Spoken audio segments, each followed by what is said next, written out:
It's time for Security Now. Steve Gibson is here. My goodness, it's been a busy week. This is going to be an all-news episode. We'll talk about the Vigilante worm. We'll talk about security breaches at some very well-known sites. And we'll also talk a little bit about updates that make Marshmallow Android 6.0 more secure. It's all coming up next on Security Now.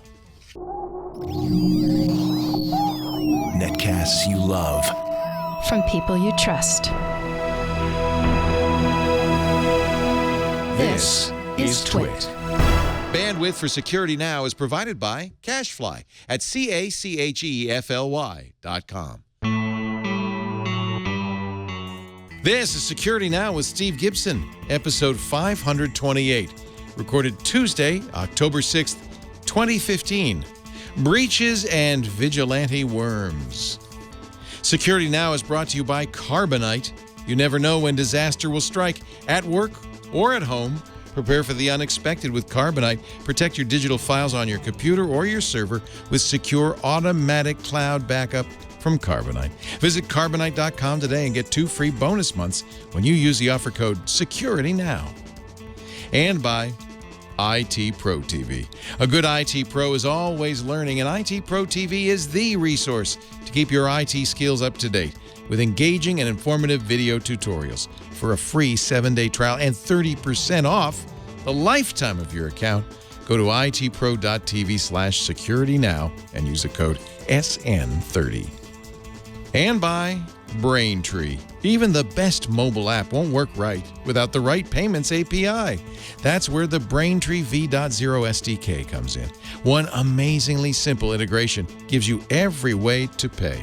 Try out the sandbox and see for yourself at BraintreePayments.com/securitynow. It's time for Security Now, the show in which we protect you and your family and your loved ones online. We scour the earth for new vulnerabilities, attempt to plug the holes, and it's all thanks to this guy. Actually, they find us, Leo. we need not scour, and if I thought I ever had to before, Twitter has solved that problem for me. It's such a fabulous resource. I've got, as I mentioned before, actually, I don't think I did mention that.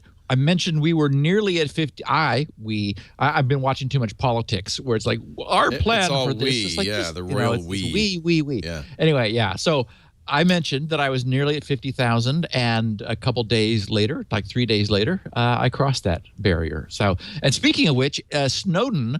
Last time I looked, you have to look every so often because he gained 20,000 followers from last night when I looked, when I was putting the notes together, to just now when I looked. He's at 1,383,000 something followers. So, and I love it that he is following exactly one, the NSA. Yeah. I just get a kick out of that. Awesome? Of course, he's just doing that to make a point. But great podcast today. We had a week full of news. We've got breaches at Patreon, Experian, and Scottrade to talk about, the return of stage fright, a vigilante worm loose on our routers, problems with the Veracrypt full disk encryption solution that I talked about, that I suggested people start migrating to. I think you need to wait if you haven't already moved. A bunch of follow-ups and minor notes. Then I want to talk about something that came up that arose in a security developer's mind as a consequence of the trick that Volkswagen pulled on the world. And also, I've got a summary of the top 10 major security improvements in Google's recent release of Android Marshmallow. So just a pure news and information podcast. Yikes. It's jam-packed with goodness. Before we get going, though, let's talk about backup, because no matter how good your security policies are, there's really no excuse for not having a reliable, up-to-date backup solution. And now that you can go to Carbonite and sign up for affordable protection that is unlimited data storage, you don't really have to worry about how much you're storing. It's for home. There's personal plans. It's for business. There's business plans. There's servers. It is important of course, that you back up your data. Anybody listening to Security Now knows that, but so many people don't do it. And the nice thing about Carbonite is 1.5 million people now, I feel like, are safe. Safe because their businesses, their homes are backed up with Carbonite. Automatic, continuous cloud backup. Whenever you're connected, Carbonite is backing up for you, which is awesome. It's encrypted on the way. It's encrypted in place. You are able to access your Carbonite data anywhere. They have smart devices, but you can also log into your Carbonite account on a different computer, see your stuff, kind of verify that it's there, and should disaster strike, you have it backed up. They also have special discounts, by the way, for nonprofits and K through 12 schools. Really, there's just no reason not to be using Carbonite. And I think Carbonite, one of the reasons I've been trying to get Carbonite on Security Now is you guys are geeks. You may have more sophisticated, elaborate plans. I know a lot of you do, involving Amazon Web Services and Glacier and things. But, family and friends, think about them. Set them up. Do them a favor. Set them up with Carbonite Cloud Backup. They don't have to think about it. Once you install Carbonite, it's an invisible thing. But when the day comes that they call you and say, hey, do you know how to get my data back because everything just died? You can say, yeah, I do. Log into your Carbonite account and get your stuff back. Start your free trial right now. If you use our offer code SecurityNow, you'll get 2 free months when you buy. Carbonite.com for Mac, for PC, for home, for office, for digital photos and spreadsheets or accounts receivable and email. Security Now is the offer code to get 2 free months at Carbonite.com. All right, Steve. So our picture of the week on the front page or the first page of the show notes is something that caught my eye. It's an angle to the whole ad blocking aspect of, believe it or not, that we have never covered. And that is, someone did an analysis of the cost people pay for bandwidth compared to the ad revenue generated by the bandwidth, and realized that cellular carriers are making far more from mobile ads than the publishers are. Oh, that's a hoot. Isn't that a kick? So this is the same, the same sort of analysis we've seen before, where with an ad blocker, the LA Times, which was used as an example, loaded 20 files and 1.7 megabytes in 3 seconds. Without the ad blocker, it was 178 files as opposed to 20, 6.2 megabytes as opposed to 1.7 megabytes, and 12 seconds up from 3. Yeah, this is why people use ad blockers. I mean, geez, Louise. Yes, and notice what he showed was that it is scripts. It's also more images and some additional HTML, but most of the bloat is scripts. And this was what you'll remember me grumbling about, because when I did a look at this, I saw, for example, that a link on a page, pulled a little bit of third-party HTML that had some JavaScript, which then invoked a library because the guy wanted to perform one function that was in the library, and pulled this entire library in just to execute that one function. So it's the inefficiency, the fact that just people haven't needed to care, and so they haven't cared. And as a consequence, you get this kind of bloat. But anyway, all of that aside, I thought what was really interesting is that it is the carriers that charge as much as they do for the data transit. They're profiting to a much greater degree than the actual sites that host the ads. So there's a different angle that we hadn't looked at before. Patreon. Oh. Yeah. This is so sad. And it's kind of a shot themselves in the foot moment, too. Which yeah, really makes it me is. Sad. So okay, so probably people have heard that there was a massive data breach at Patreon. Jack Conte, who you know, the CEO and co-founder, posted to acknowledge that they had had a data breach. He said, the unauthorized access was confirmed to have taken place on September 28th via a debug version of our website that was visible to the public. Once we identified this, we shut down the server and moved all of our non-production servers behind our firewall. Well, okay, first of all, to our audience, everyone says, wait a minute, you then moved all of your non-production servers behind your firewall? Where were they before? Well, unfortunately, we know that they were public-facing, at least one of them. That's not unusual, by the way. No, it's not. Because, for instance, our sites run on Heroku because they're Node.js, and we can't run Heroku behind our firewall. I mean, we can have a copy of the website behind our firewall, but once you get to testing, you kind of need to put it in the environment. So we have dev and staging and production servers. We trust, we hope, they're well secured, but they're not on our premises. Right. So he says there was no unauthorized access of our production servers. The development server included a snapshot of our production database, which included encrypted data. The development server did not have any private keys that would allow login access to any other server. We verified our authorization logs on our production servers to ensure that there was not any unauthorized access. As a precaution, we have rotated our private keys and API keys that would allow access to third-party services that we use.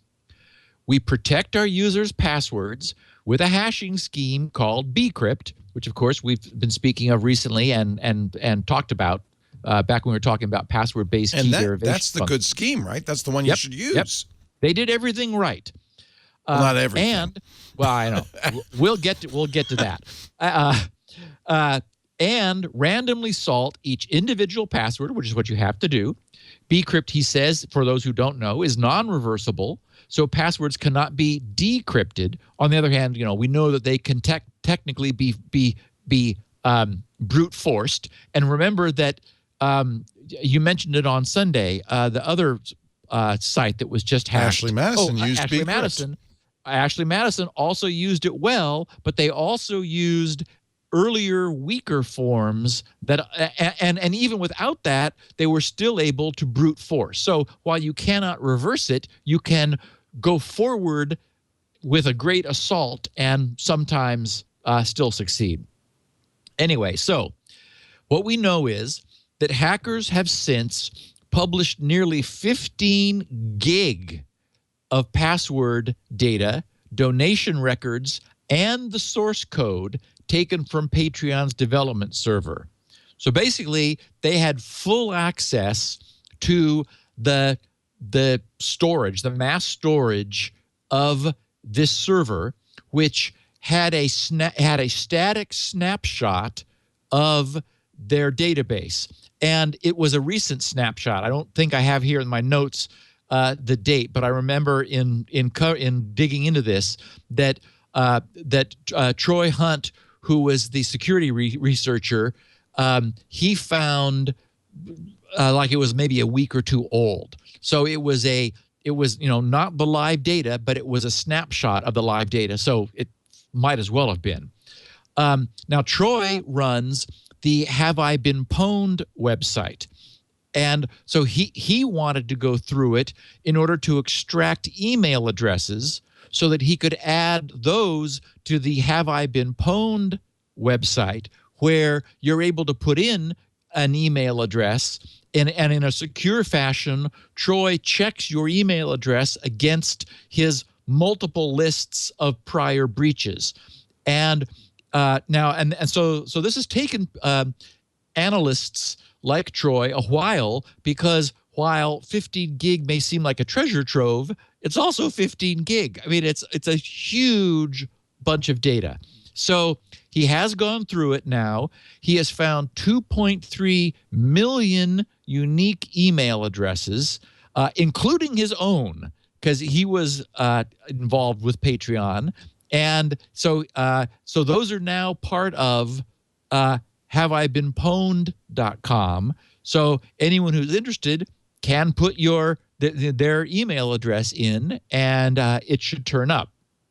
So he said the amount and type of data posted by the hackers suggests the breach was more extensive and potentially damaging to users than was previously assumed.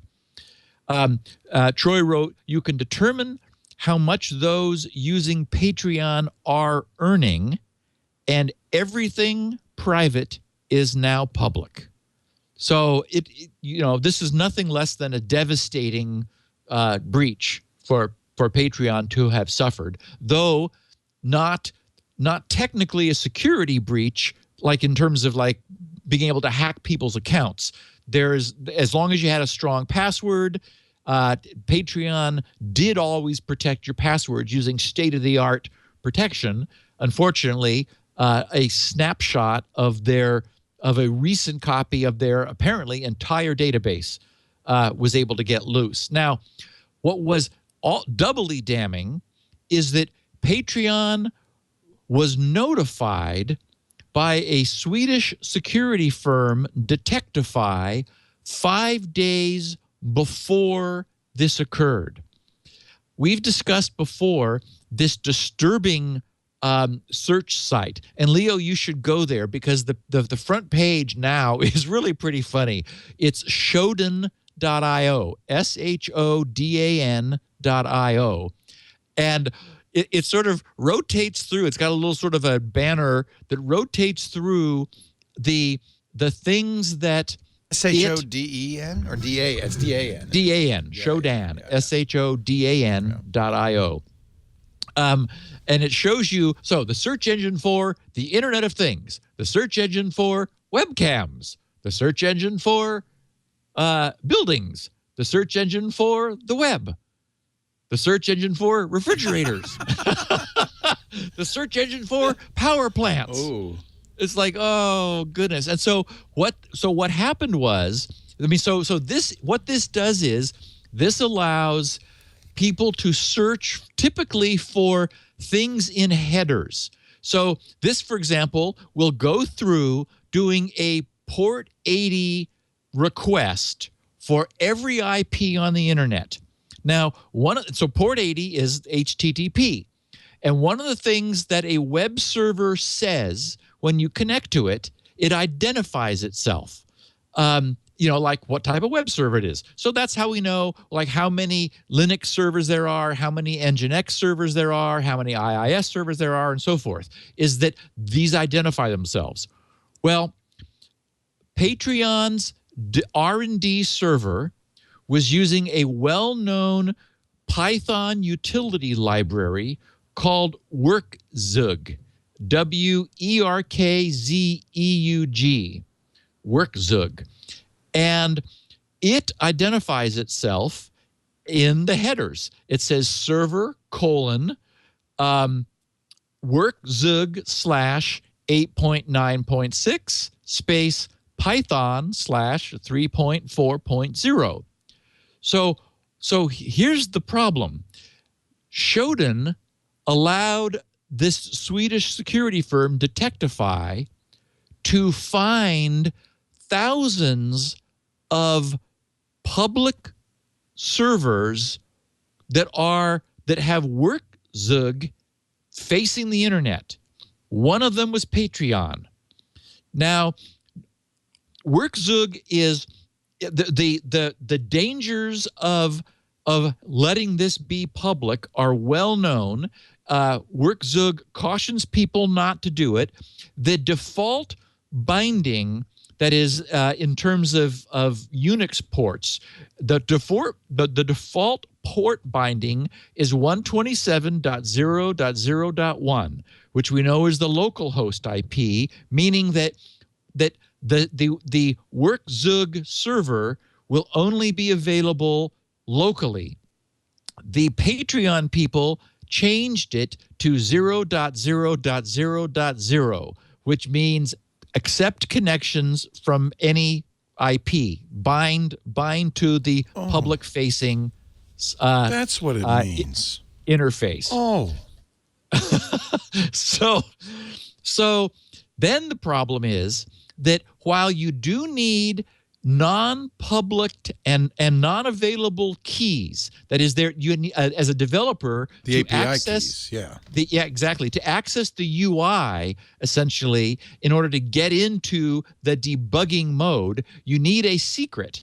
The other problem is if anything ever crashes, the debugger is immediately brought forth.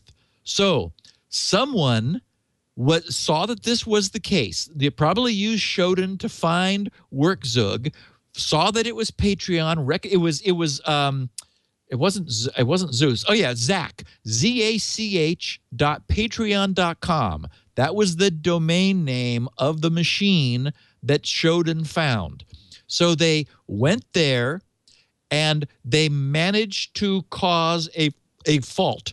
They generated an error somehow that gave them the WorkZug interface.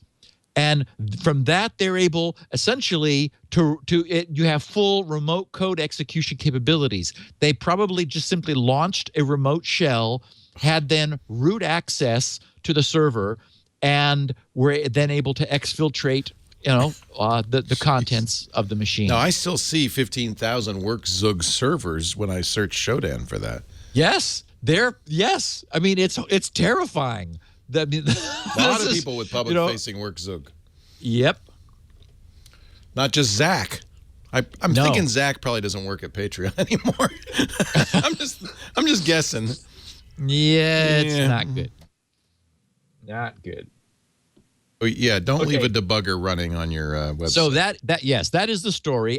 No doubt, Patreon is the most famous instance of this, but this is why Shodan is both useful for security firms, but unfortunately so exploitable for bad guys. And we've talked about Shodan before. Remember that there was a webcam that had a default password we learned. Well, you just drop the webcam's name into Shodan because it was part of the headers, and it was like, here we have 3,000 webcams we can log into and play with. Look, here's DuPont running WorkZug on their server. Yeah, wow. Yeah.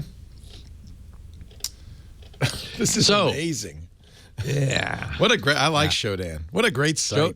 Wow. Oh, Shodan is it's the perfect, chaos. It's the chaos search engine because it's saying, hey, all it's doing is indexing what's publicly exposed. And so it's like, well, hey, we'll show you. And it can be very useful for both good and bad. This is not, it wouldn't be a standard spider crawling. It would have to be their checking, they're port knocking or something, right? They're checking ports. No, they're just scanning. Scanning ports, yeah, exactly. They're just scanning every single IP on the net. It turns out that scanning is going on all the time, and this is how, for example, when we report that 2,300 routers have open telnet ports, well, it's because somebody one of the security researchers just said, I'm going to scan for port 23 over the entire IP4 space, and says, oh, look, 2,300 telnet servers. Wonder what's behind those. Somebody should write some malware that just turns that telnet port off on routers. That's what somebody should do. Yeah. Did you see that? Oh, it's on our not your notes notes. here. It is. All right. Yes, okay. That's the Vigilante worm, my friend. Oh, that's the Vigilante worm. That's what we're talking about. That's the Vigilante worm. Yeah. First, we have a few more massive breaches to cover. Oh, there's no end. Oh, because turns out that T-Mobile was very unhappy with their subcontractor, Experian. Experian is one of the 3 major credit reporting bureaus. Experian they had a breach, and they lost the credit applications of 15 million T-Mobile customers.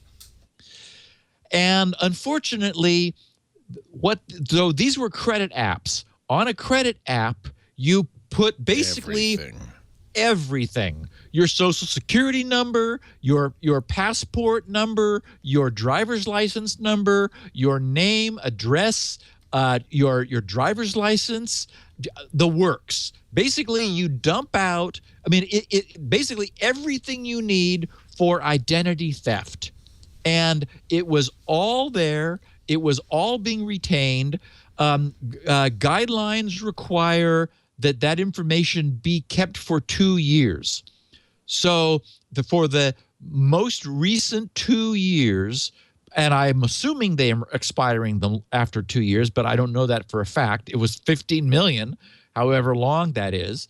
Experian said, Experian North America today announced that one of its business units experienced an unauthorized acquisition of information. There's a new one. It was an unauthorized acquisition of information from a server that contained data on behalf of T-Mobile USA, Inc. The data included personally identifiable information for approximately 15 million consumers in the U.S., including those who applied for T-Mobile USA postpaid services, or as opposed to prepaid, or device financing from September 1st, 2013. Okay, so there's our 2 years. Through September 16th, 2015, based on Experian's investigation to date. The data acquired included names, dates of birth, addresses, telephone numbers, and social security numbers, and/or an alternate form of ID like a driver's license number, as well as additional information used in T-Mobile's own credit assessment. Experian, big-hearted people that they are, is offering affected consumers 2 years of free credit monitoring through a service they own, ProtectMyID.com, having, of course, lost 15 million consumers' IDs. And what I loved about it, in some of the coverage of this, it was noted, I thought quite correctly, that they're offering 2 years of free credit monitoring, having lost information that lasts a lifetime. That is, there is no expiration date on the stolen data. And of course, Protect My ID is a part of Experian. So that's nice. Really big of them. Yeah. So, yeah. Okay, so we talked about this before. I've got a bunch of links in the show notes. This is yet another reason to freeze your credit. The ClarkHoward.com is the site that I referred to before, because it has a very nice coverage. The ClarkHoward.com Credit Freeze and Thaw Guide. I imagine if you Google some of that, it'll find the link for you. But About.com has one. CreditCards.com has one. The FTC.gov site has coverage for this. Unfortunately, it's not free. You need to pay once to lock the credit, typically $10. Some states have it at $5. And then that's $10 per bureau, so 10 times 3. And it's going to be inconvenient if you're in a period in your life where you're constantly needing to apply for credit. I'm past that, so I don't mind having mine locked. I want mine all locked. But you can then pay to selectively or permanently unlock. It grinds my something that the credit bureaus are making money on this. This ought to be a free service. You ought to be able to lock the data they have collected on you without you asking them to. I mean, they're profiting from having this database. On the other hand, I guess once you lock it, then they're no longer able to profit from it for you. So this is payment in lieu. But still, they're obviously this wouldn't protect people from breaches. But what it does is it protects people from, because the way this data that has been lost is used, is it's used to impersonate you, to apply for credit and then use that credit, for example, to apply for a credit card, which could be granted. Then somebody who's impersonating you would suck out the money from the credit card, and you'd be held liable. And of course, we know identity theft is very difficult to recover from.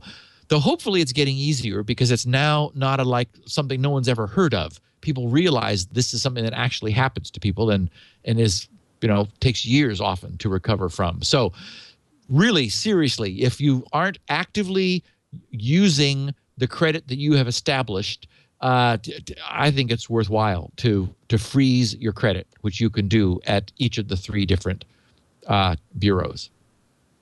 And not to be left out, since we have a triple header of breaches this week, Scottrade also reported a data breach.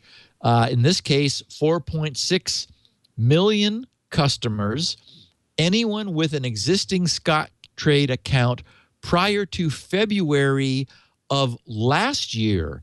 And what's interesting is that I don't know how, there was no explanation of the delay, but they found that a data breach had taken place over several months from late 2013 through early 2014. And they're saying February 2014. So that explains why it's people who created Scottrade accounts for the first time after February 14th of last year wouldn't be subject to this 4.6 million customer breach. But once again, a lot of personal financial information, names, addresses, social security numbers, and other personal information, probably whatever account holders at Scottrade had to do. They had to have social security numbers probably for tax reporting reasons because they're a stock trading service. Login information and trading platform information were not affected, which is to say probably this is the customer account data, but not things like your stock portfolio, I think was what they meant when they said that trading platform information was not affected. So what they're feeling is that maybe this would open people to social engineering attacks against their customers. On the other hand, there looks like plenty of information here for, again, another identity theft exploitation. And I know you talked about this on Sunday, Leo. Stage fright is back for round 2. Yeah. So what we know, and we discussed this during Stage Fright 1, if we call this one 2, is that this is a very badly written module. And just in looking through it, the people at Zimperium just found a bunch of problems, which, we covered in great detail, looking at the math being done with some typecasting in C that wasn't handled correctly. And of course, we also covered the fact that the first time that one of those was patched, it was patched wrong, so that an if statement could still be caused to take the wrong branch and recreate the problem, which is why there was that later problem that was only then later picked up by the stage fright testers, and everyone got the earlier things patched, but then there was this last thing that wasn't patched. Well, we're all back there again because there is a raft of critical remote code execution vulnerabilities which have again surfaced, which affects all versions of Android since 2010. So for the past 5 years, it is in. I wrote October 5th Nexus OTA update. That was yesterday. So presumably the over-the-air updates for Nexus, at least Google is pushing this stuff out. We know that Google made the patched code available to their partners back in early September, so early, almost a month ago, September 10th or earlier, their partners were notified. So again, what we saw was maybe 4 to 6 weeks it took for the non-Nexus devices to finally get themselves updated, we can sort of predict something similar. This is a little different, also worrisome. Because stage fright deals with the rendering of multimedia. Google wrote that the most severe of these issues is a critical security vulnerability that could enable remote code execution on an affected device through multiple methods, such as email, web browsing, and MMS when processing media files. Well, basically, you have to have a malformed MP3 or MP4, correct. Right? Correct. So you could get it there any way you could get it there. Yes, exactly. If you send it through email or you go to a website that induces you to play it. So yes, anything that is able to get you to run that will cause the problem. Including now, I wonder, the new Twitter, which plays, and Facebook, which play videos in line. I wonder, because even a preview would be sufficient. Yeah, Google said we have no reports of active customer exploitation of these newly reported issues. And then they said refer to the mitigations section for details on the Android security platform protections and service protections such as Safety Net, which improve the security of the Android platform. We encourage all customers to accept these updates to their devices. Yeah, no kidding. So I looked, and I couldn't see anything that they actually didn't have any mitigation worth speaking of. Yeah. I mean, there's don't open your email. Oh, yes, maybe do what Leo has done. Take a recess from Android, switch to iOS. One solution. Just for not the mitigation Google was hoping, but not quite what they were. And I have to say, we'll cover it at the end of the show. They in I want to say mushroom, but it's marshmallow. In Marshmallow, they is it fixed in Marshmallow? No, no, it was after Marshmallow, unfortunately.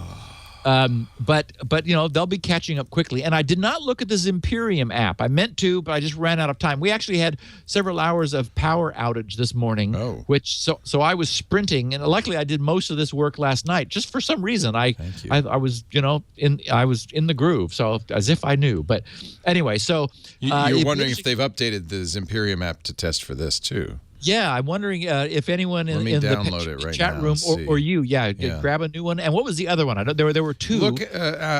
Lockout or Lookout. Lookout had it, but it wasn't very good because it didn't detect all of the original flaws. You're right. I think Zimperium is the one to standardize on. They had a shell shock detector, and they also have a stage fright detector. Well, I'm downloading it right now.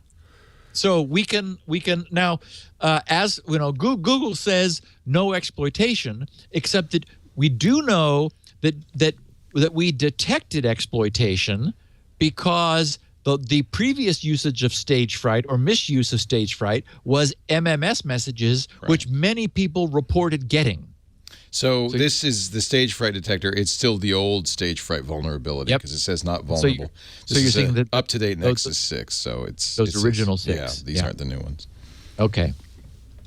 So I would just say pucker up. Be careful. I mean, it's got to be a malformed MP3 or MP4. The stage fright is the media playing engine in this. I'm surprised they didn't replace that in Marshmallow, frankly. Yes. Well, here's another classic example, and we'll be talking about this later, and we were talking about it last week. This notion of attack surface. What is exposed that the outside world can get to really has to be tight. Yeah. And in the same way that, in retrospect, it was obvious that antivirus software had to be really written carefully because it was going to be filtering everything that came through it. So if there were any, if it was buffering stuff, it has to buffer. So if there were any overflows in that, bang, buffer overflow. Similarly, here you've got a library that is by definition an attack surface because any multimedia that comes into the phone runs through that. Yeah. So if the authors weren't really careful and good, and if it wasn't well audited, I mean, we can see that even auditing could have found a lot of these problems, because that's the way they were found. They were not found through through an active exploit or seeing somebody doing it, or even fuzzing, where you just throw noise at it, and if it crashes, you go find out what you threw at it that made it crash, because that could be an exploit. So but again, here we have, as you say, Leo, this is unfortunately a badly written library that is a big attack surface in Android at the moment. The fix that Google's using for this kind of stuff is about all it can do, because it's an open source operating system. It doesn't control who's using it, and it can't force carriers and manufacturers to update because they don't have that kind of clout. But what they are doing, which is smart, is extracting bits and pieces and putting them in the Play Store so they can push an update through the Play Store. They've done that with a lot of the Android services. They didn't do it yet with Stagefright, but I would guess that's the next step, is remove Stagefright from the distribution and have it updatable through the Play Store. Then they can push an update out. The problem is, you can't do the whole operating system that way, but you can do bits and pieces. I saw some interesting commentary following Marshmallow's release that talked about how what we're sort of seeing is Google being forced, unfortunately, to be more than just sort of the overseer of a public community open source OS. The reality is they are having to get more involved in taking like frontline responsibility for the behavior. And I'm not surprised. I mean, this is what Apple has had to do and has continued to do, and we're seeing increasingly Google doing more and more of that, which I think just makes Android stronger from a security standpoint. The problem is, unlike apps, security is not sexy, but is absolutely crucial, and it's hard. It's hard. Well, a conspiracy theorist might say this is exactly what Google wants, because as a result of making it open, they kind of lose control of Android, and everybody and their brother, including Amazon, can take it and do whatever they want with it. And from a business point of view, Google would prefer to have a closed-sourced operating system that only they control. It would be more secure to be like iOS, but it would no longer be open, and that's kind of the trade-off between openness and security, unfortunately. Okay, Wifatch. I love the name. Wifatch. I don't know where the name came from. I didn't run across any derivation of the name. Maybe it's from the source code. Most of these things come from something in the source. It is the IoT, that is the Internet of Things, vigilante worm. Symantec, who was Before we get into that, let's take a break. Can you take a deep breath? I see you have Thank a you. mug of Joe there, maybe a little green. I'll sip on some coffee. A little green tea, something delicious, while I talk about one way to keep yourself safe: education, learn, and that's exactly what IT Pro TV is all about. If you are an IT professional, keeping up on all this stuff must be daunting, really. And if you want to become an IT professional, well, it would behoove you to study up. IT Pro TV takes, your technical college, curriculum designed to give you an IT certificate, or those books, those big, thick $100 books you see in the bookstore, to the next step, making it entertaining, easy, engaging, but you learn the material. They call it an easy, entertaining approach to online IT training. Now, hundreds of hours of contents, of courses in their course library, covering Apple, Microsoft, Cisco, Linux, Windows, and OS X desktop support, MCSA, A+, CCNA, Security Plus. And yes, security is big. They've got the Certified Ethical Hacker training with Sean Philip Oriano, Hacking Forensics Investigator, Cryptography. Sean is one of the best. He teaches military and enterprise how to do this. He wrote the book on ethical hacking.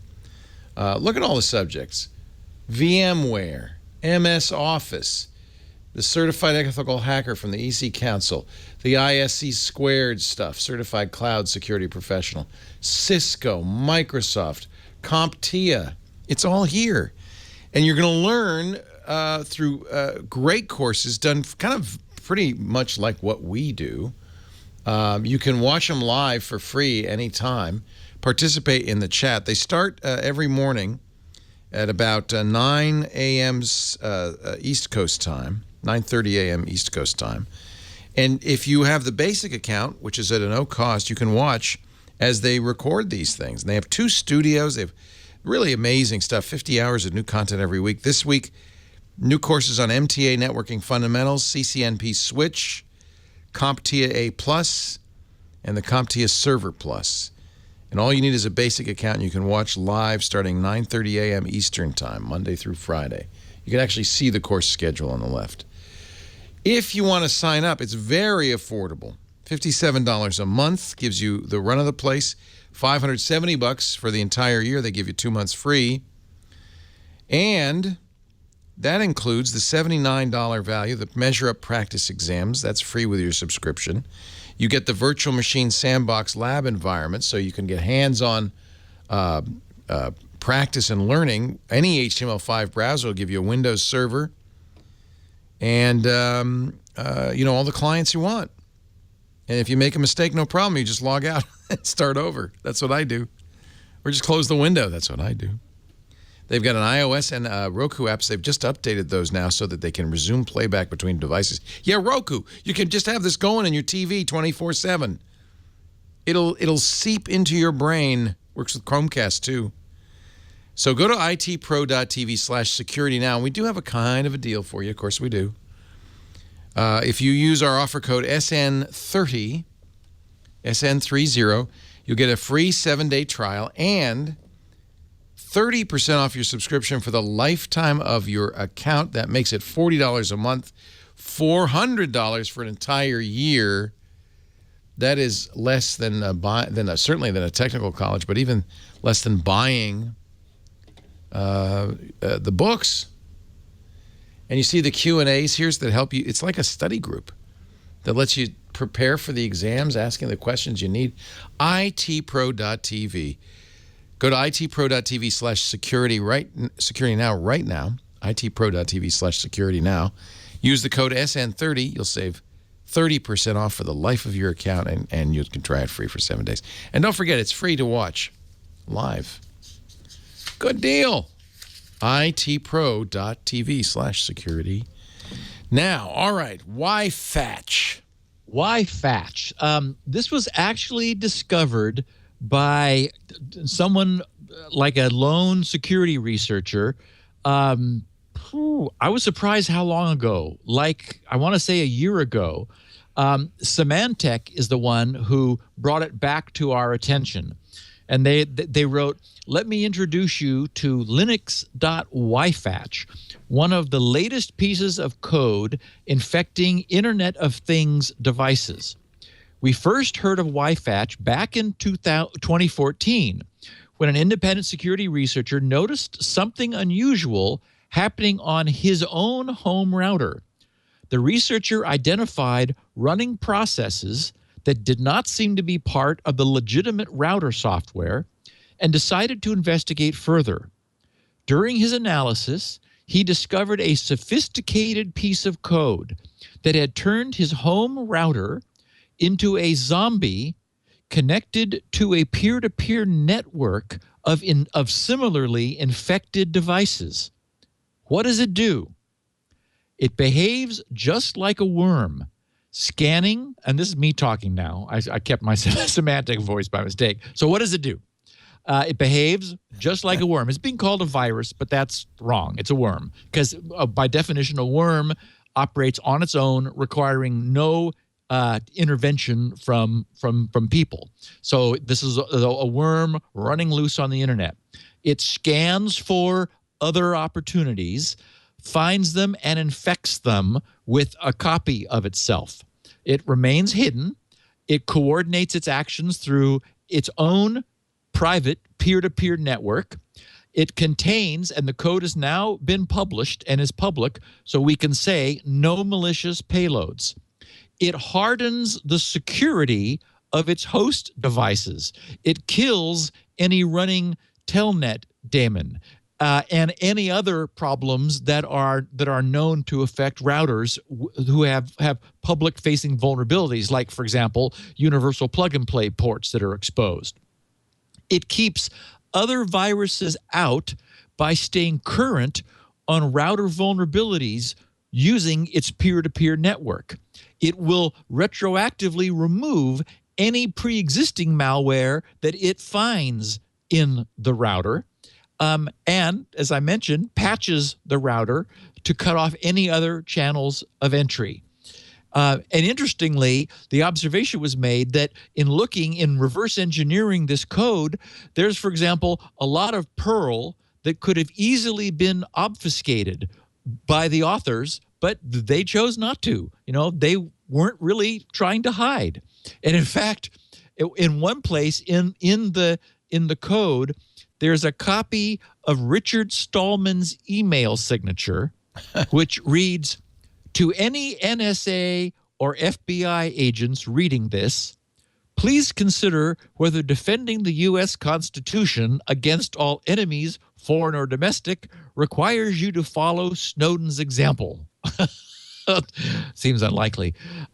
So now, Symantec estimates that somewhere, they don't have an exact count, but on the order of tens of thousands of devices are infected. In their, and I don't think I didn't put a link here for some reason. Normally I would have. But in their analysis, in order of decreasing infection rate, China is number one, and remembering from memory that the pie chart, it was over a third, like nearly a half of the infected routers were in China. Next up was Brazil, then Mexico, India, Vietnam, Italy, and Turkey. And Italy and Turkey, and those latter ones were pretty small slices, but still enough to register. So. And so what that probably means is it is tied to router brands. That's really the only reason that I can see. Yep, there's the pie chart. Leo has it up on the video. So it looks like a third is China, I guess, and then maybe the balancing chunk is Brazil, and then Mexico in third place, and so forth. So it must be popular brands which inherently have vulnerabilities that allow the worm to get into them. That's the only reason I can imagine. Either that or ISPs could be proactively blocking the ports at their borders that prevent access to their customers' routers behind the ISP's own border firewall. Those are the two things that could explain a geographic distribution that is so far from like the normal distribution based on numbers of routers. So then in another twist, just yesterday, on October 5th, in an update to their posting, Symantec posted a screenshot of a dialogue that they had on their site with the author. And since then, Simon Zarafa tweeted a Forbes link that, again, I was short of time, so I didn't have a chance to put it in the show notes and even cover it, because it was somewhat more refined. But I liked this for the one from Symantec, although it's barely legible. I've got a copy here zoomed way in so I can read it. So Symantec asks, "Why did you write this and let it go?" Its author says, "First, for learning. Second, for understanding. Third, for fun. And fourth, for your and our security. Apart from the learning experience, this is a truly altruistic project, and no malicious actions are planned, and it nice touch that Symantec watch over this," the author said. So then they said, "Why release now? It was never intended to be secret," writes its author, "and to be truly ethical," Stallman said, close parens, "it needs to have a free license," which this person says agree in parens, "and ask before acting, also agree, so only halfway there." Oh, interesting. So this person apparently presumes to make a future version which may notify its users somehow that it's in the router and it's helping them. So Symantec asks, why not release earlier? Response, to avoid unwanted attention, especially by other malware authors who want to avoid detection. Plan failed, unwanted attention has been attracted, so release is fine. Symantec, who are you? Response, we are nobody important. Really? Symantec, why do you feel bad about, do you feel bad about abusing resources by others? Answer, yes. Although the amount of saved bandwidth by taking down other scanning malware, the amount energy saved by killing illegal Bitcoin miners, the number of reboots and service interruptions prevented by not overheating these devices, the number of credentials and money not stolen should all outweigh this. Huh. We co-opted your devices to help the general public, parens, in a small way. Symantec asks, why can I trust you to not do evil things with my devices? Response, yes, but that is of no help. Somebody could steal the key no matter how well I protect it. More likely, there is a bug in the code that allows access to anybody. So this person is modest and realistic. Should I trust you? Asks Symantec. Of course not, is the response. You should secure your device, which is wonderful. Symantec, why is this not a problem? Answer, Linux.Wifatch doesn't use elaborate backdoors or zero-day exploits to hack devices. It basically just uses Telnet and a few other protocols and tries a few really dumb or default passwords. Our favorite is password. These passwords are already well known. Anybody else can do that without having to steal any secret key. Basically, it only infects devices that are not protected at all in the first place! Exclamation point. So we have the do-gooder vigilante worm. He's quite a Robin Hood. Yeah, and you know, back in the I think it was maybe Code Red or NIMDA. Those were both early notorious worms. I was involved in some dialogue with the DOJ at the time. That's back when I was I had been subject to a lot of denial of service attacks, and I was giving sort of like helpful, this is how the internet works, presentations to the FBI and law enforcement groups and so forth. There was some active discussion back then about whether we could write a immunizing worm, and of course the answer was absolutely not.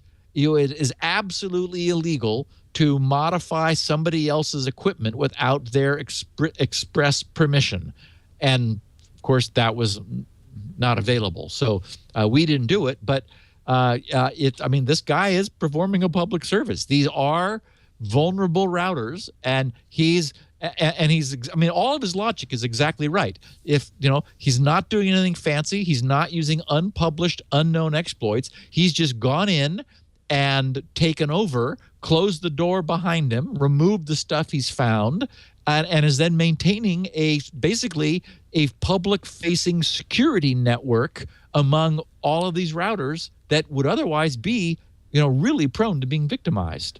So, I say, sort of in the spirit of Edward Snowden, who this guy obviously follows, he may be technically breaking the law, but he's doing a good, the outcome seems to be worthy of the method.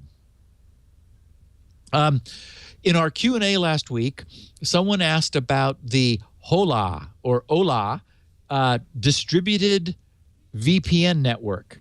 One of our listeners apparently did some digging, and this is where I said we would get back to the issue of attack surface again.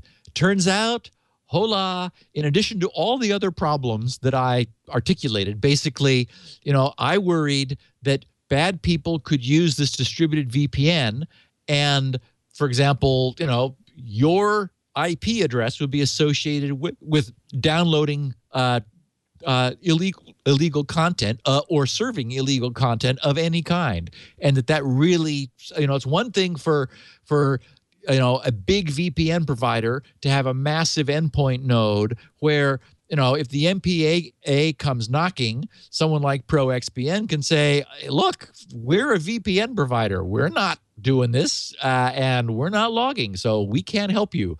An individual is in a far weaker position to defend themselves against that. In fact, probably they have no defense. But what's worse, as it turns out, Hola has remote code execution vulnerabilities. So you are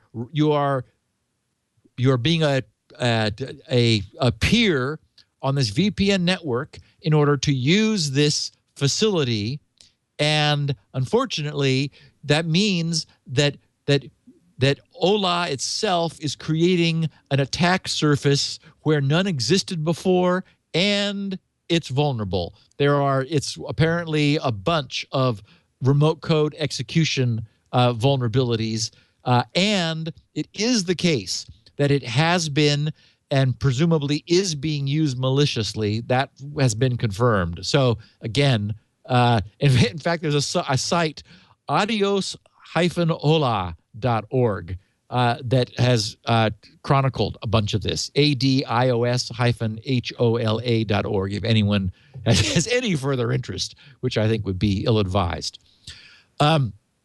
Problems with VeraCrypt. I picked this up in the Security Now news group at GRC. Someone posted, actually Dave DeBruce, last Thursday, October 1st. He wrote in a posting in GRC's news group, I've been a long-time TrueCrypt user, but because of SN 527 last week, I decided to give VeraCrypt a try. And just to remind people, what was found was a weakness in all of the TrueCrypt and TrueCrypt-derived full disk encryption systems, which in the case of TrueCrypt will never be patched, and in the case of VeraCrypt had been patched with version 1.15. And so my advice last week was, it's not, house burning down, but it's, we know now that there is a problem in TrueCrypt. Took us 16 months to find it, but we have. So time to move, time to move away from TrueCrypt. So he says, I'm on Win 7 Pro 64-bit. It installed fine, meaning VeraCrypt, because he decided to give VeraCrypt a try. It installed fine alongside TrueCrypt, as they do not bump into each other at all. It was able to mount my TrueCrypt volume fine. I mounted both a new .hc volume and my old .tc volume. Well, now TC is clearly TrueCrypt. I don't know why VeraCrypt would be HC, but that's what he wrote. Copied all over to VeraCrypt and thought all was fine. But there are issues. With 1.15, you can delete files from the volume, but not directories. You get an error saying the drive letter cannot be found. I'm sure this will be fixed, but it looks like I stay with TrueCrypt for now. This is a known and reported issue to the VeraCrypt folks, but it is a big enough issue where I cannot use it like this. Anyone else try this and have any issues? And a lot of dialogue ensued on the thread with people both being able to reproduce it and not, but there were links to forums that VeraCrypt hosts where other people are having problems and other problems in addition. So the sense was this was rushed out perhaps and did not receive the testing it needs. So I just wanted to let people know that maybe depending on how you feel about the vulnerability that is now found, the privilege escalation vulnerability in TrueCrypt, that you may want to at least watch for VeraCrypt to get these things resolved and for it to get stable. And it's interesting that it said that the drive letter could not be found, because that was we were never told exactly what the problem was, but it was about the drive letter handling of the kernel, of the TrueCrypt kernel driver, where the glitch was found. So it makes sense that VeraCrypt changed something that broke something else when they were fixing the known problem that existed. Just wanted to note that F-Secure, we've spoken of them often. They're a frontline security research firm. F-Secure jumped into the iOS ad blocking game. They've got something called F-Secure Ad Blocker, and it's in iTunes. Some of our listeners have tried it. They reported, unfortunately, that there is no whitelisting option. So I think that pretty much rules it out. Either they'll have to add that or it'll fall by the wayside. But I just wanted to note that the problem with this, and this was expected, is that it is trivial to create an ad blocker, because now there's an API. There are well-known, publicly available blocking, lists of domains. So it's just, an afternoon's work for somebody who knows iOS app development to whip one out. Unfortunately, I don't think many of them are going to end up getting much traction or surviving. And in the meantime, we'll have a lot of them. So it's sort of a non-event, but this highlights that. Incidentally, we're going to interview the chief research officer for F-Secure. I know you know Mikko Hipponen. He's going to be on Triangulation a week from Monday. I'm really looking forward to it. Cool. And very neat. Craig Severson, the inventor of Tor, is coming up. I think he's going to be on the new Screensavers this week and a Triangulation in weeks to come. So nice. We're trying to get a lot of these security guys on. In fact, you're welcome to join us if you want to be part of the interview. We'd love to have you. I'll Monday enjoy morning. Watching. Okay. Yeah. All right. Okay, so I don't get this one. VeriSign has launched a free public DNS service. And it's like, what? But sure enough, they now offer a pair of DNS servers for anyone who's interested. I know our listeners like to mess with this kind of stuff. The IPs are 64.6.64.6 and 64.6.65.6. I thought I was mispronouncing it, but not. So 64.6, 64.6, and 64.6, 65.6. This is often done because best practices suggest that redundant servers be on different subnets. And even though these may be on the same subnet, they still, that's why it's not .6 and .7, for example. Instead, it's 64.6 and 65.6 to sort of look like they are further away in IP space from being adjacent. And who knows, maybe they are in different buildings or something. I mean, that would be nice. Anyway, I don't get it, because they say in their own FAQ, why choose VeriSign public DNS? And they said stability, confidence in a highly reliable public DNS platform, security, robust protection from security flaws, and privacy, assurance that your public DNS data will not be sold to third parties. So, I mean, those are not bad things. But, DNS is not private. DNS doesn't have the equivalent of HTTPS. So it's all in the clear. Even if all of your connections, for example, in a Starbucks, to pick on an often picked on target, even if all of your browsing is encrypted over HTTPS, your DNS isn't. DNS queries are UDP packets that have no encryption. So even if you were using a third-party DNS and not, as is often used, your own ISP's DNS servers, if your ISP had any interest at all in logging your DNS, they could certainly do that because all of your DNS traffic transits through them anyway. Everyone knows that I have moved to Cox, and I am absolutely delighted with the service that I have been getting from them. However, the default DNS servers had that annoying habit of routing me to a Cox page in the event of a typo or a DNS lookup failure. They bounced me to their page rather than returning a domain not found error. The good news is because it is a problem for actually it causes serious problem for some automated systems that don't understand like why they got an IP address. They start trying to talk to it thinking it's what they asked for, but it's not. Cox offers a different pair that don't do that. And so I manually configured DNS just to override. But I did run my DNS benchmark looking at Google's DNS, OpenDNS, the however many hundreds of DNS servers that the GRC's DNS benchmark checks, and the Cox DNS was not surprisingly faster than all.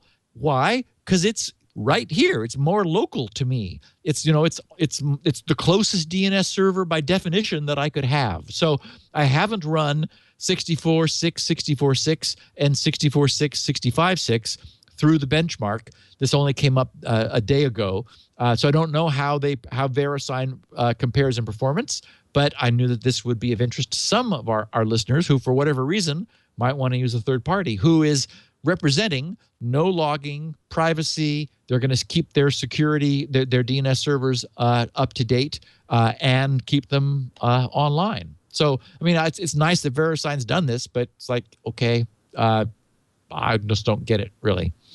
We already talked about how carriers, mobile carriers, are generating more revenue from mobile. The bulk of mobile ads, although actually it's not quite accurate. This was a posting over on Medium.com where this guy analyzed it, and he found that consumers pay 16.6 times more in data costs than the top 50 news sites are generating in ad revenue. So those are the numbers. And if anyone wants the deep dig, I've got the link here in the show notes. And he does a really thorough analysis that was impressive. We knew that the absolute requirement for ad blockers was an easy whitelisting facility, which is why Purify was our choice for the easiest, least feature-rich, but it's from the guy who maintained the uBlock, not uBlock Origin, the original uBlock filter. We knew that this was going to happen. We're starting to see sites which are popping up a notice, and I got a tweet from a Christy Ramsey who sent me a picture of one that she got at fossbytes.com. Leo, you might want to just go FOSSBYTES.com with your ad blocker on, and you can see the notice. The notice reads in bold, please consider reading this notice. We've found out that you are using AdBlock Plus or some other ad blocking software which is preventing the page from fully loading. We don't have any disturbing banner, flash, animation, obnoxious sound, or pop-up ad. We do not implement these annoying types of ads. We need money to operate the site, and almost all of it comes from our online advertising, and currently we are running low on budget. Please add fossbytes.com to your ad blocking whitelist or disable your ad blocking software. So I'll do that. Sure. Well, exactly. So this is what we expected. And so how can does this turn on uBlock Origin, does this turn off globally or just for that site? No, it is sticky for that site. Okay, so that's all you have to do. So you do that, and then if you go down and click that refresh arrow at the bottom, the site will come up, loads up just and fine. it's all happy. You know, I was noticing Pastebin is doing this too. Yep, and we're going to see it. What's interesting is that exactly the same notice is appearing on different sites, and I mean, not necessarily all. So they've got their own, but there is a third-party site which is offering this what they're calling ad blocker busting service, and they are representing that they're going to make sure that the ads that are being hosted, if you then lower your blocker, are not going to be annoying.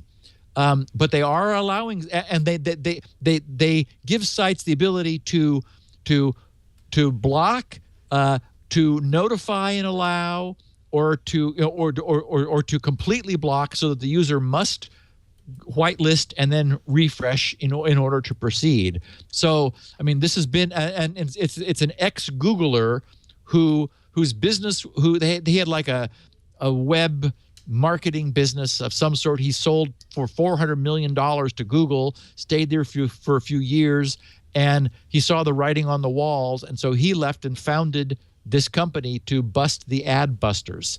And so the fact that we're seeing the same notice on multiple sites tipped me off to the fact that, okay, this is a third party that is presenting this. Although obviously sites could detect it themselves, but once again, they're subbing that out in order to get this job done. And I brought up Firefox's network analysis. I flushed my cache with blocking on. The site required at 1.7 meg of traffic, with blocking off so that ads were displayed. It only went up to 2.2. So only about a 20% load increase. And I thought, well, okay, that's acceptable. I already talked about Snowden. So I did want to take a minute. Someone tweeted me a picture of SpinRight's Dynastat running. This was Anthony Gladden, who sent me a note on Saturday, October 3rd, so a couple days ago. He tweeted, "SpinRight saving my assets once again. Thank you." And something's made me a little uncomfortable that I did want to mention, and that is that I'm sensing that people are using SpinRight to recover from tragedy, or to pull back from the brink. And it really is the case that if you run it before your drives get to that state, it will fix them and prevent them from getting there. So my point is that, yes, and Leo, your description on the tech guy over the weekend was absolutely perfect. When you had a caller who found some other, it was some commander, an older version of like a Total Commander. It was Norton Commander, sort of, yeah. And he was able to get some recovery because it didn't just abort at the first error, but tried, or he may have just gotten lucky. It may have been that the drive gave him the sector. But you described that oftentimes just being determined. Now, as we know, SpinRight does do more than just ask a whole lot. If asking a whole lot doesn't work, then it's able to do partial sector recovery, which is completely unique. That is, it's able to read the data even in a sector that never is fully readable, which allows you oftentimes to get what you need. But anyway, I just wanted to say that I'm a little uncomfortable. I feel like I've empowered people with something that they may rely on, may over-rely on. And I would hate it for people to not use SpinRight in a maintenance mode, and for it then to be relied on and fail to be able to help them. And I recognize that it's difficult with SpinRite 6 because drives have gotten so large that, nobody scans the whole drive. You can't format one of these multi-terabyte drives. If you ever try to do a long format, it takes a week. So no one does. Everyone does the quick format, which just assumes that the whole drive is fine. And maybe someday we'll get out there and take a look around, but probably not. In the meantime, we're just going to stay out here on the edge and put a directory and an OS and things there, and just assume the rest of the drive is fine. And that also suggests that you don't have to run Spinner over the entire drive. You could just run it for a few hours, for example, and the first 10% or so, and get all of the benefit on that portion of the drive. But anyway, so please, I'll be making it faster with 6.1, as everyone knows, which will be a free update for everyone. But consider that you've got this tool, and maybe run it when you're not going to be using your computer overnight or for the weekend or something, and don't rely on it too much. But I thank everybody for their support. It's not just has purchased it. It's not just a disaster recovery solution. I say this all the time. It's a hard drive maintenance solution.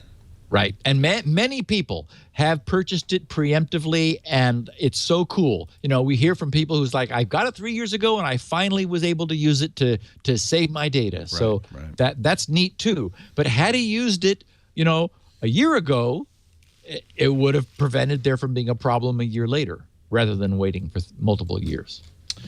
Let's take a break. When we come back, we're going to talk more. There's lots more security news. There is indeed. No lack thereof, but before Marshmallow's new features. Yeah, and I'm trying now to install Marshmallow on my Nexus 6, so cool. I will be listening with great interest. But first, a word from Braintree. If you're a mobile app developer, a website developer looking for a payments solution, as Steve has said many times, don't code it yourself. If you're not a crypto expert, if you're not a financial whiz, if you don't understand security, don't reinvent the wheel. When you can get a great solution, very affordable solution, easily integrated solution that's just the best in class from Braintree, BraintreePayments.com/securitynow. First of all, Braintree lets you accept everything, so you don't have to worry about it. Apple Pay, sure. PayPal, yes. Venmo, credit cards. They even use they accept Bitcoin through Coinbase. And when a new payment solution like Android Pay comes along, you just go right into your control panel, check a box, and that's there too. That's it. It's so simple. But it's more than just easy for you. It's also great for your customers. You know that 70% of mobile carts are abandoned by users before they check out. And that's because of, lack of confidence, difficulty understanding what's going on. Braintree makes it easy for them. It gives your customers a smile. You know what? I can tell you, I can prove it. Sure, you hear a lot of claims and ads, but I can prove this one. Uber uses Braintree. Boom! That's all you need to know.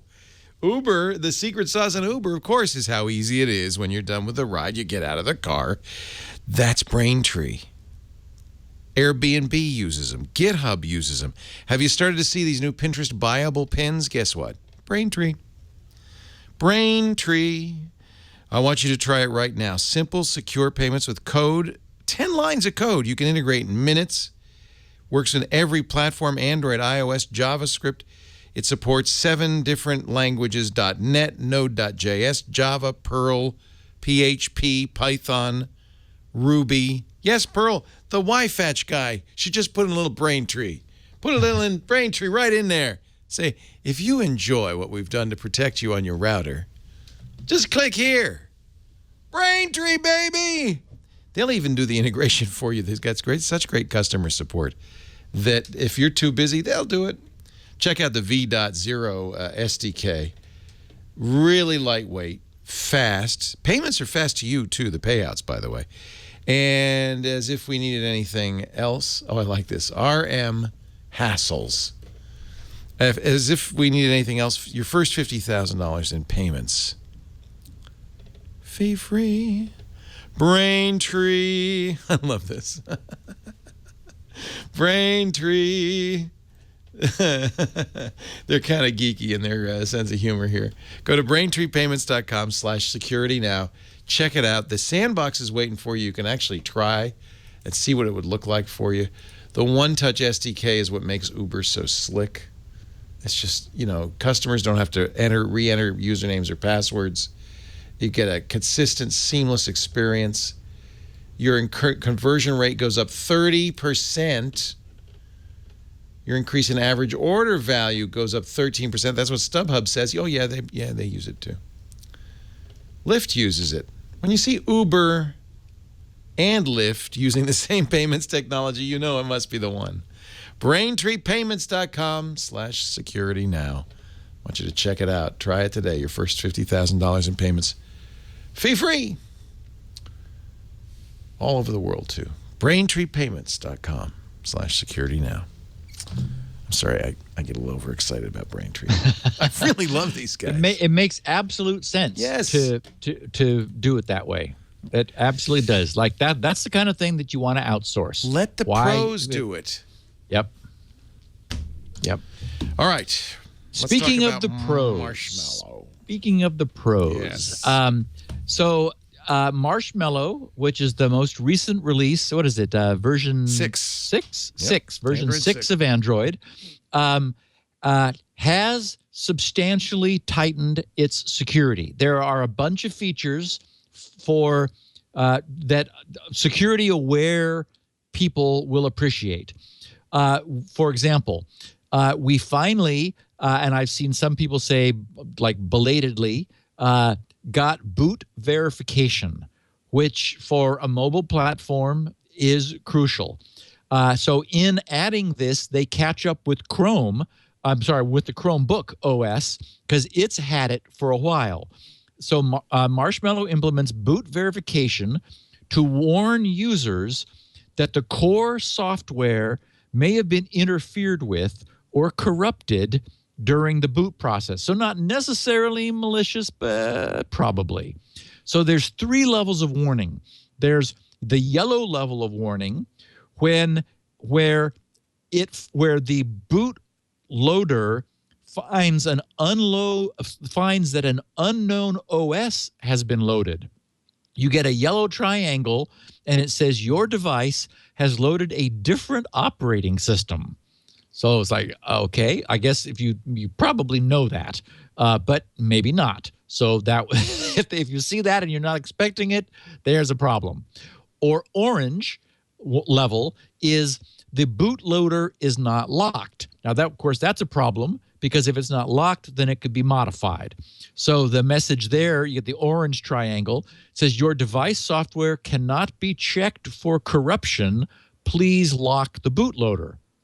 And then finally, stepping again a next level in toward the boot process, the red triangle is the boot image is corrupted. And the message says your device is corrupt. It cannot be trusted and may not work properly. So new features of Marshmallow and, definitely beginning to work on locking down Android more than we've ever had before. And that's just all good news. Presumably you could turn that off because unlocking the bootloader, of course, is the first step towards putting your own ROMs on there, which is not always a malicious activity. It's something a lot of Android users like to do. And I'm sure that there's a way to disable that in the developer options or whatever. I'm actually going to install it and let you know. Yes, and I'm sure that that their intention is for the bulk of users who just casual users. Right. Also, they've added more control and visibility into app permissions. Users can now agree to app permissions as they are needed, rather than as a monolithic list when the software is installed. And they now provide the ability to examine all the apps which have been granted a given permission. So, for example, you're able to look at the permission and see which apps have access to that on a permission by permission basis.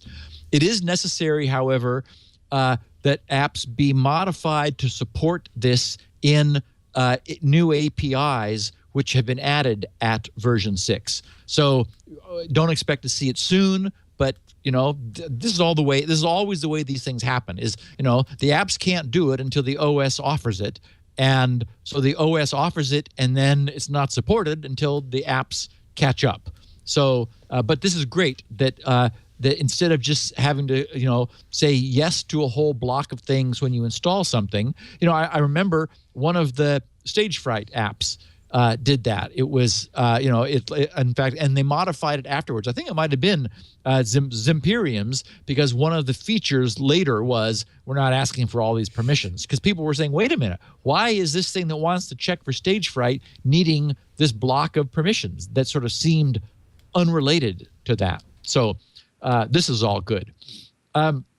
They're also beginning to move towards a LastPass style password store. Google calls it Smart Lock. It allows the passwords of apps and websites to be saved on the user's Google account. When disabled, no passwords will be saved or returned from the user's account.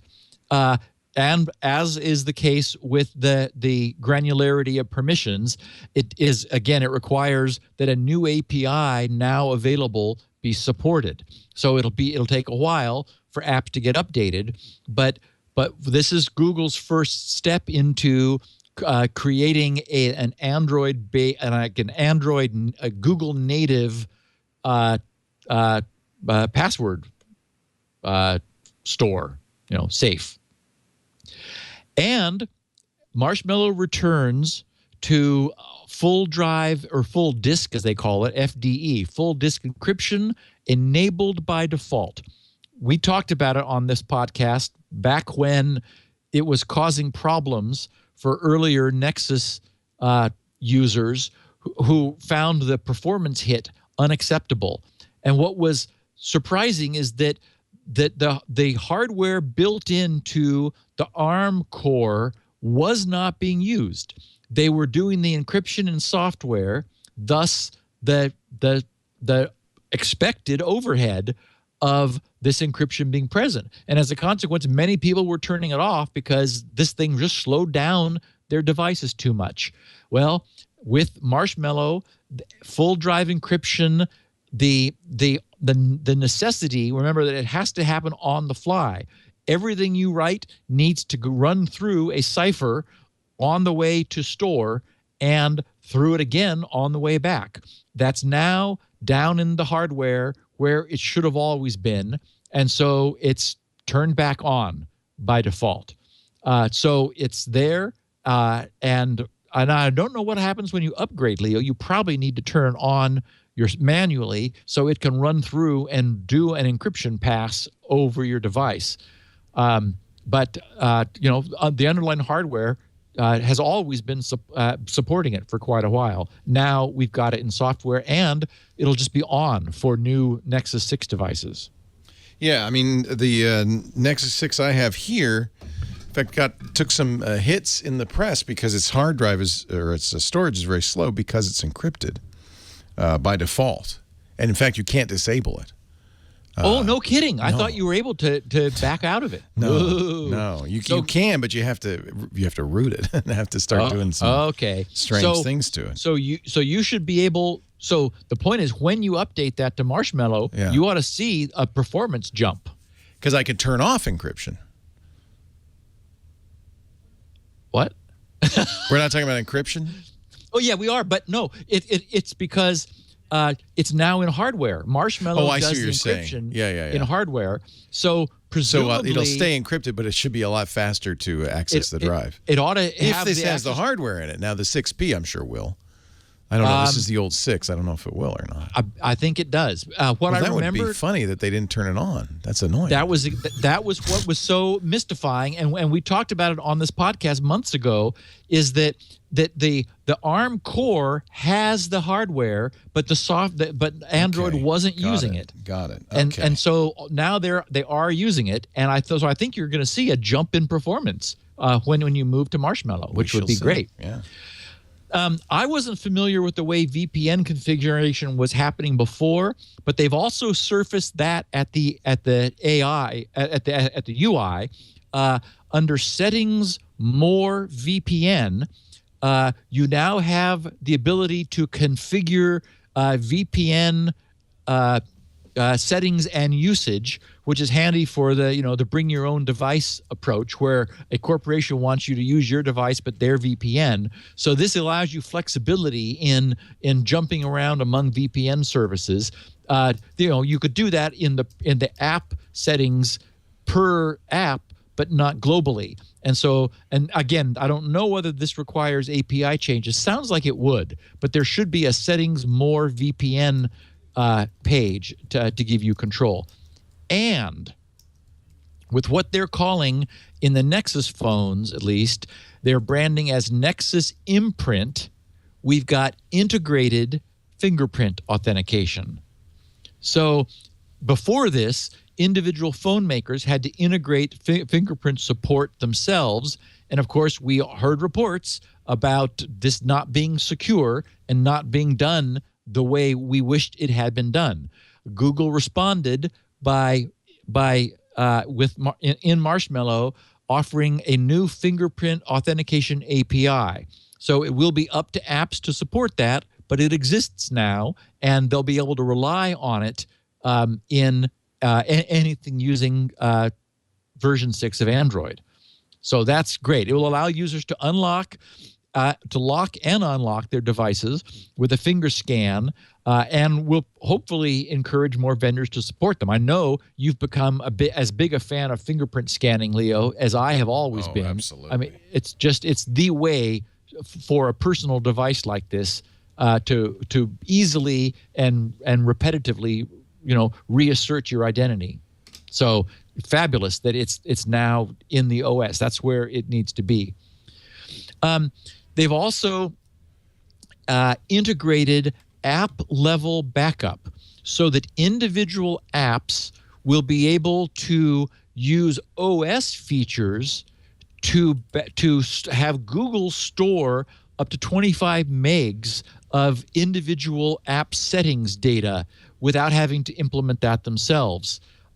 So again, a nice, useful feature. The idea being, for example, if you uninstall and reinstall an app, the app upon reinstallation would be able to check and find that, oh, look, there's a bunch of settings data, and then be able to suck it back down in order to essentially reinstantiate its previous settings data. Also, though not technically a security feature, there is now voice control available without unlocking the phone. So you can do things from the lock screen without essentially dropping your security in order to unlock the phone. So that could be some benefit. And also, I like the fact that they are very clearly showing the Android security patch level. There's a page. I should have taken a snapshot of it because I like just how simple it was, where it simply says the date, the date of the last security update, which I think in the picture I saw it was like October 1st, 2015. It was showing, and so the regular patching applies to all Google-controlled Nexus devices. But what I wrote or what I read about this, it said so far the Android M devices are the only ones that show this information. In the future, with Marshmallow, all devices should make it very clear how up to date the security patches are, so that anyone can quickly check when they hear like something has happened. Oh, here's the date of the latest release. They can see whether they have it or not. And lastly, they've made, along with integrating encryption in the hardware, they extend that into SD cards. So, and they call it flexible secure storage. Sort of following on from the encryption, which is now on by default, Android M devices will automatically extend App Store onto SD cards without it having to be done manually. And that encryption, that extended encryption, will also be encrypted. So while not technically, again, a security feature, it is increasing the security of using add-on storage for additional storage space on devices. So a very impressive roundup of security improvements in version 6. I'm really pleased by all of them. They're what we want to see. Well, as I said, I'm installing it on my Nexus 6, and of course it'll come on my Nexus 6P. So right, I look forward to that. I have a Nexus 7 okay, here and too. Finally, my last little bit I wanted to talk about is I teased this last week. Nadim Kobayashi, who we've spoken of a number of times. He's the neat guy that did CryptoCat, which was the web-based implementation of the OTP protocol to do, very strong, well-vetted online chat encryption on a browser-based solution. He posted something on October 25th on his own blog. He has a site, Nadim, Nadim.computer, nice domain, that caught my attention. I thought it was really interesting because essentially my own retitling is what the VW discovery means for the encryption software industry. And what Nadim observed is that what we had with the behavior that we discovered with VW was that unexamined, invisible, legally unexaminable software had essentially conditional behavior. It was able to change its behavior based on circumstances, or I'll use the word context, because what I've come away from with sort of extending this is what I would call context-aware security, CAS, context-aware security. The idea being that security could become a function of its context of use. And here's an example. We know the way TLS connections are established to create an HTTPS tunnel between a client and server. The first thing the client does is generate a client hello containing a client random blob, which is part of the key exchange. And we've often talked about how the quality of the random number is excruciatingly important. The numbers generated have to be high quality, because failing that, it makes attacks far more practical. So imagine a security stack running that was made widely available, where no one vetted it, no one looked at it, it wasn't open source, and it knew, just for example, the IP range for the networks in China. And when this particular client is initiating a TLS connection with a server in China, because it uses context-aware security, it doesn't choose a very good random number. Nobody would ever know that.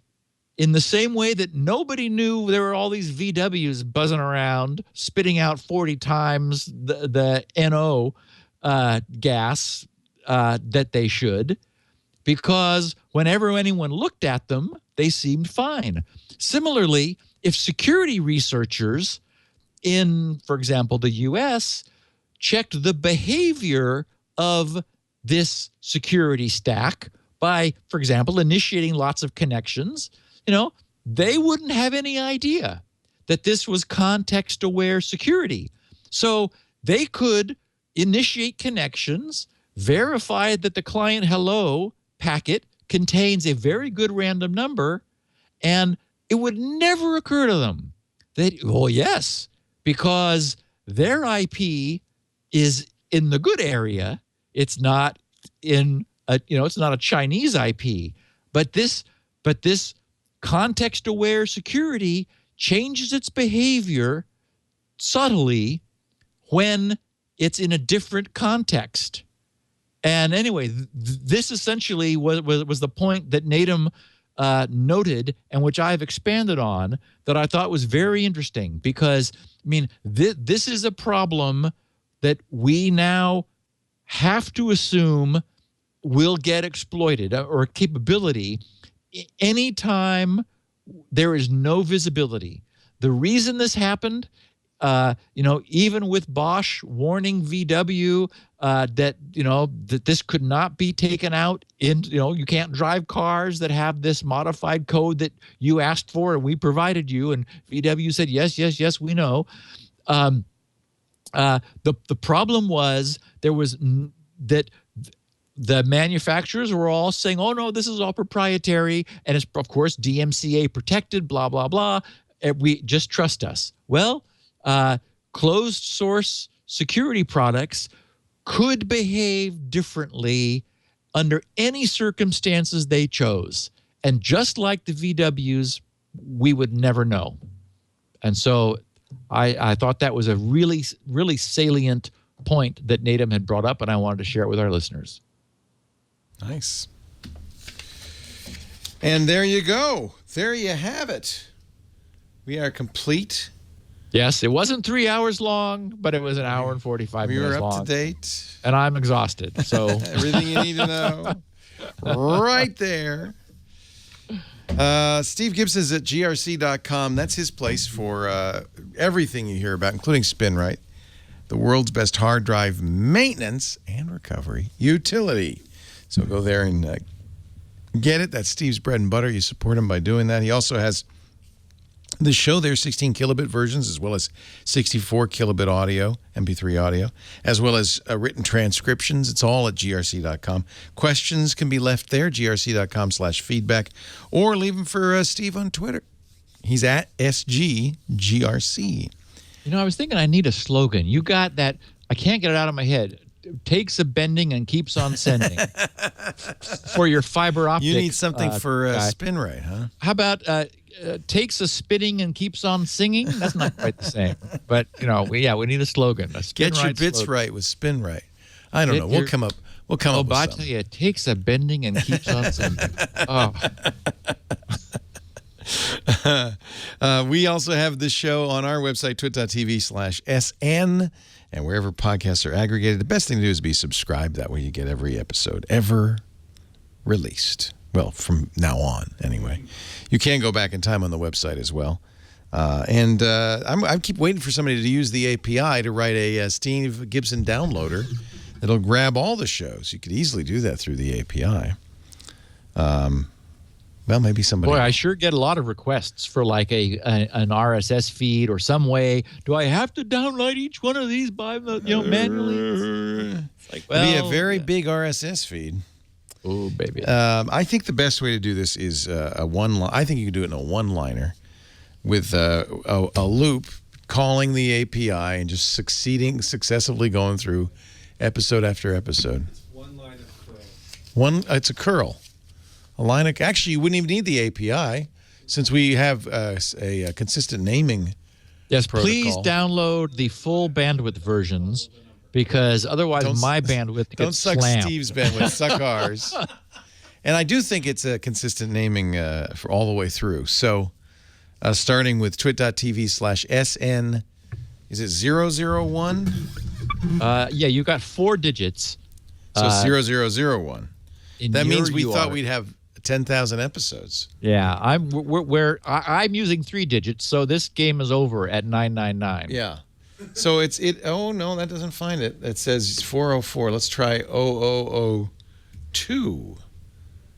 So maybe it's just episode. Nope, 2 doesn't work either. So maybe, remember that I know what happened. Yeah. There's got to be a way to curl it. Yeah, so there's 4 lines of curl. Yeah. Yeah, it's an easy thing. Easy enough. Mark Ritchie's here. He's going to write that for us. Now you're on the spot, Mark. You're right. It should be easy. Curl has the option W Yeah. as well. Both have the options to fill in all the numbers and download Loop. the file. Yep. You snap. And Lord knows how many hours of this one then receive. But there are a lot of people who want the whole archive. So Reverend Dan says it's we went to 4 digits late. I don't know. I'll have to. You know what? It really isn't the website that you have to care about. It's the it's CacheFly URLs. So yes, and in fact, my server is intelligent, and because I used a uniform representation and the redirection code that bounces through PodTrack and then CacheFly, it knows how to convert them so they're all there. So whatever logic, I don't remember now what logic I had designed. We got quite a few shows. Yes. 528. Bending and Gibsons. Oh, Lord. Oh, okay, my friend. Lord. Thank you, my friend. It's great to have you here, as always. And next week, maybe a Q&A episode. If there's no other big news, leave your... after this week of breaches and vigilante worms and things, hopefully it'll quiet down. We'll do a Q&A and have another great podcast for everyone. Yeah. Watch out for the vigilante worms. I'll see you next time on Security Now. Bye. Security.